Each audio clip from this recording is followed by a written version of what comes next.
বাংলাদেশ বেতার রাজশাহী। স্থানীয় সংবাদ পড়ছি মাসুম আখতারুজ্জামান অনিক। জাতিসংঘের সাধারণ অধিবেশন থেকে ফেরার পর প্রধান উপদেষ্টা ড মোহাম্মদ ইউনূসের সঙ্গে সাক্ষাৎ করেছেন সেনাপ্রধান ওয়াকার উজ্জামান। আজ রাষ্ট্রীয় অতিথি ভবন যমুনায় প্রধান উপদেষ্টার সঙ্গে সৌজন্য সাক্ষাৎ করেন তিনি। প্রধান উপদেষ্টার প্রেস উইং এই তথ্য নিশ্চিত করেছেন। এর আগে গত 22 সেপ্টেম্বর সেনাবাহিনী প্রধান জেনারেল ওয়াকার উজ্জামান প্রধান উপদেষ্টা অধ্যাপক মোহাম্মদ ইউনূসের সঙ্গে সাক্ষাৎ করেছিলেন। রাজশাহী সিটি কর্পোরেশনের অবসরপ্রাপ্ত ও পরলোকগত কর্মকর্তা কর্মচারীদের ওয়ারিশগণের মাঝে আনুতোষিকের চেক বিতরণ করা হয়েছে। আজ দুপুরে নগর ভবনের সিটি হল সভাকক্ষে আয়োজিত অনুষ্ঠানে রাজশাহী সিটি কর্পোরেশনের প্রশাসক ও রাজশাহী বিভাগীয় কমিশনার ড দেওয়ান মোহাম্মদ হুমায়ুন কবির প্রধান অতিথি হিসেবে 31 জন কর্মকর্তা কর্মচারীর হাতে আনুতোষিক অর্থের চেক তুলে দেন। অনুষ্ঠানে প্রধান অতিথির বক্তব্যে বিভাগীয় কমিশনার বলেন, রাজশাহী সিটি কর্পোরেশনে যারা যেই পদে দায়িত্ব পালন করেছেন তাদের সেই কাজই অনেক মূল্যবান, তাদের অবদান অনস্বীকার্য। তাদের আন্তরিকতায় এই প্রতিষ্ঠানের সুনাম বৃদ্ধি পেয়েছে। এই মাসের মধ্যে অন্যান্য কর্মকর্তা কর্মচারীদের আনুতোষিকের অর্থ প্রদান করা হবে। অনুষ্ঠানে সভাপতিত্ব করেন রাজশাহী সিটি কর্পোরেশনের প্রধান নির্বাহী কর্মকর্তা ড ABM শরীফুদ্দিন। একটি গাছ একটি প্রাণ, এই নিয়ে গড়ব সবুজ গ্রাম। সবুজের মাঝে সতেজ নিঃশ্বাস, আমরা যোগাব বিজয়ের আশ্বাস। এই প্রতিপাদ্যে গাছের চারা বিতরণ ও বৃক্ষরোপণ কর্মসূচির উদ্বোধন করেছেন Rajshahi metropolitan police commissioner Mohammad Abu Sufian.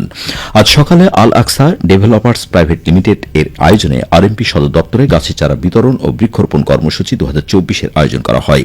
এ সময় পুলিশ কমিশনার বিভিন্ন জাতের ফলদ, বনজ ও ভেষজ জাতের 1000 চারা বিতরণ করেন এবং আরএমপি সদর দপ্তর প্রাঙ্গণে বকুল গাছের চারা রোপণ করেন। মা ইলিশের সুরক্ষা প্রদানে আজ বিকেলে নাটোর জেলা প্রশাসকের সম্মেলন কক্ষে ইলিশ সম্পদ উন্নয়ন সংক্রান্ত জেলা টাস্কফোর্স কমিটির সভা অনুষ্ঠিত হয়েছে। সভায় সভাপতিত্ব করেন ভারপ্রাপ্ত জেলা প্রশাসক মোহাম্মদ মাসুদুর রহমান। সভায় জেলা মৎস্য কর্মকর্তা ড মোহাম্মদ আবুল কালাম আজাদ জানান, ইলিশের প্রধান প্রজনন মৌসুম শুরু হতে যাচ্ছে। আগামী 13 অক্টোবর থেকে 3রা নভেম্বর পর্যন্ত 22 দিন নাটোর সহ সারা দেশে ইলিশ সংরক্ষণ অভিযান শুরু হবে। এ সময় ইলিশ আহরণ, পরিবহন, মজুদ, বাজারজাতকরণ, ক্রয় বিক্রয় ও বিনিময় সম্পূর্ণ নিষিদ্ধ ও দণ্ডনীয় অপরাধ। এই কার্যক্রমে জড়িত ব্যক্তিদের 1 থেকে 2 বছরের সশ্রম কারাদণ্ড অথবা 5,000 টাকা জরিমানা অথবা উভয় দণ্ডে দণ্ডিত করা যাবে। ইলিশের সুরক্ষা প্রদানে জনসচেতনতা সৃষ্টিতে মাইকিং, লিফলেট, ফেস্টুন এবং সামাজিক যোগাযোগ মাধ্যমে প্রচারণা চালানো হবে। চলবে ভ্রাম্যমাণ আদালতের অভিযান। ওই সময় ইলিশ আহরণকারী জেলেদের বিকল্প কর্মসংস্থানের সুযোগ তৈরিতে বিকল্প কর্মসংস্থানের উপকরণ এবং ভিজিএফ চাল বিতরণ করা হবে। সারা দেশের ন্যায় রাজশাহী চারঘাটে প্রাণী সম্পদ অধিদপ্তরাধীন পিপিআর রোগ নির্মূল এবং খুরা রোগ নিয়ন্ত্রণ প্রকল্পের আওতায় ছাগল ও ভেড়াকে বিনামূল্যে পিপিআর টিকা প্রদান কার্যক্রমের উদ্বোধন করা হয়েছে। আজ উপজেলা প্রাণী সম্পদ চত্বরে এই টিকা কার্যক্রমের আনুষ্ঠানিক উদ্বোধন করেন উপজেলা নির্বাহী কর্মকর্তা সানজিদা সুলতানা ও উপজেলা প্রাণী সম্পদ কর্মকর্তা সরকার এনায়েত কবির।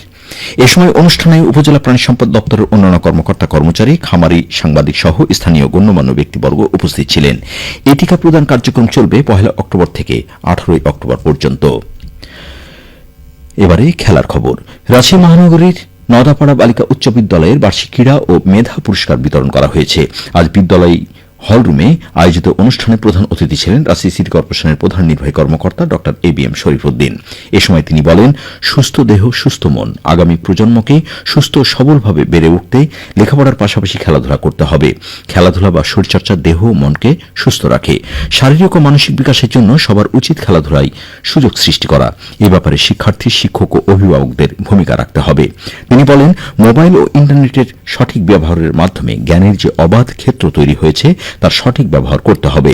তথ্য প্রযুক্তির পূর্ণ ব্যবহারের মধ্য দিয়ে নিজেকে আগামীর প্রতিযোগিতার জন্য প্রস্তুত হতে হবে।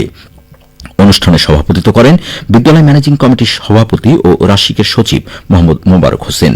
অনুষ্ঠানে বিদ্যালয়ের কৃতী শিক্ষার্থীদের সম্বর্ধনা ও বিভিন্ন প্রতিযোগিতায় অংশগ্রহণকারী শিক্ষার্থীদের পুরস্কার প্রদান করা হয়। অনুষ্ঠানে শিক্ষক শিক্ষার্থীবৃন্দ উপস্থিত ছিলেন। সবশেষে আবহাওয়া। আজ রাজশাহীতে সর্বোচ্চ তাপমাত্রা ছিল 33.5 ডিগ্রি এবং সর্বনিম্ন 26.1 ডিগ্রি সেলসিয়াস।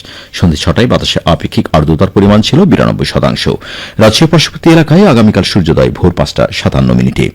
সংবাদ শেষ হল। আমাদের পরবর্তী স্থানীয় সংবাদ প্রচারিত হবে আগামীকাল সকাল 8:10।